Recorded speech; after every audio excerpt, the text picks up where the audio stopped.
चुनावी मौसम में यूपी की सियासत में राम मंदिर का मुद्दा गर्म है। उधर एक और संदेश देने की कोशिश हो रही है। संदेश ये कि लॉ एंड ऑर्डर के मसले पर यूपी सरकार जीरो टॉलरेंस की पॉलिसी पर है और इसीलिए आज मुख्यमंत्री योगी आदित्यनाथ प्रयागराज पहुंचे थे।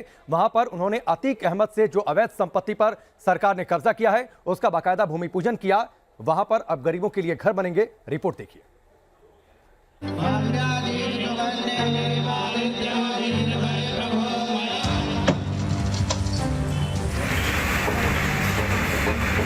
पहले माफियाओं के कब्जे से जमीन छुड़ाई, अब उस जमीन पर बनेगा गरीबों का आशियाना। यूपी में माफिया, बाहुबली और गुंडों को योगी आदित्यनाथ ने एक और कड़ा संदेश दिया है। प्रयागराज के लूकरगंज में ये भूमि पूजन उस जमीन पर हो रहा है जो माफिया और पूर्व सांसद अतीक अहमद के कब्जे से छुड़ाई गई है। अब यहाँ पर गरीबों के आवाज बन रहे हैं। मुख्यमंत्री योगी आदित्यनाथ ने अतीक अहमद से खाली कराई जमीन पर गरीबों के लिए आवास का शिलान्यास किया। में प्रयागराज में एक नई शुरुआत की जा रही है, जहां पर माफिया अतीक अहमद द्वारा इस पूरी जमीन को कब्जा किया गया था। प्रयागराज का लूकरगंज का ये इलाका है और इस जमीन को योगी सरकार ने कब्जे से मुक्त कराया। सरकारी जमीन अपने कब्जे मिली और अब यहां पर गरीबों के लिए प्रधानमंत्री आवास योजना के तहत 75 फ्लैट बनाए जा रहे हैं। तस्वीरों में आपको सबसे पहले दिखाएंगे कि किस तरीके का फ्लैट का ये मॉडल है जो आप तस्वीरों में देख सकते हैं। ये वो मॉडल है जो बनकर तैयार होगा। इसका भूमि पूजन खुद मुख्यमंत्री योगी आदित्यनाथ कर रहे हैं। दरअसल अतीक अहमद ने सरकार की 1721 वर्ग मीटर जमीन पर अवैध कब्जा कर रखा था, जिसे हाल ही में सरकार ने फिर से अपने अधिकार क्षेत्र में लिया है। अब इस जमीन पर गरीबों के लिए 76 फ्लैट बनेंगे।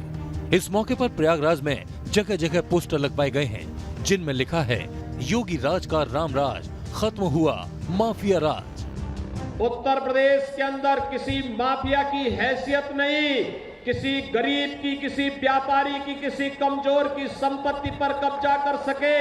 अब जो माफिया किसी गरीब की, किसी सार्वजनिक संपत्ति पर, किसी व्यापारी की संपत्ति पर कब्जा किया होगा तो वह संपत्ति सरकार वापस लेकर के उस गरीब को वापस करेगी, उस व्यापारी को वापस करेगी। सरकारी संपत्ति वापस होगी और सरकारी संपत्ति पर गरीबों के लिए आवास इसी प्रकार से बनाने की कार्रवाई को आगे बढ़ाया जाएगा। दरअसल यूपी में योगी सरकार ने माफिया राज पर करारा प्रहार किया है। अब तक 22,259 अपराधियों पर कार्रवाई हुई है। 25 माफियाओं पर गैंगस्टर एक्ट लगा है, जबकि माफियाओं की 11 अरब 28 करोड़ से ज्यादा की संपत्ति को जब्त किया गया है।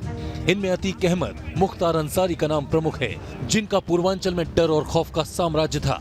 आंकड़ों के मुताबिक अतीक अहमद गैंग के 89 गुर्गों पर कार्रवाई हुई और 3 अरब 25 करोड़ से ज्यादा की संपत्ति या तो जब्त हुई या ध्वस्त हुई। मुख्तार अंसारी गैंग के 244 गुर्गों पर कार्रवाई हुई है, जबकि 1 करोड़ 94 लाख से ज्यादा की संपत्ति या तो ध्वस्त की गई है या जब्त की गई है। यानी योगी सरकार के एक्शन से साफ है कि यूपी में माफियाओं के लिए अगर कोई जगह है तो वो है जेल। Team news nation.